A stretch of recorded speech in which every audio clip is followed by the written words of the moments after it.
কথা দিলাম, নরওয়ের সাথে যদি আজকে ব্রাজিল হারে তাহলে আর্জেন্টিনার খেলার দিন থ্রি পিস পিন্দা নাচবে।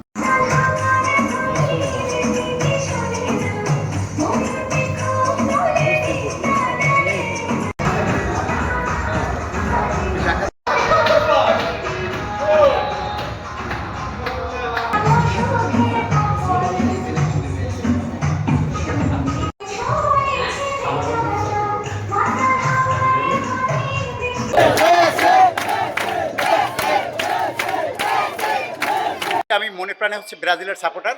আমি শুরু থেকেই ব্রাজিলের সাপোর্ট করি। আমার দল ব্রাজিল যে 5 তারিখে খেলছে তখন আমি একটা দিছিলাম, যেহেতু আমি ব্রাজিলের ভক্ত, পাশাপাশি কন্টেন্ট ক্রিয়েশন করি। সেইখানে আমি বলছিলাম যে ব্রাজিল যদি আজকে হারে তাহলে হচ্ছে আর্জেন্টিনার খেলার দিন আমি থ্রি পিস পরে মনিটরের সামনে নাচ করব।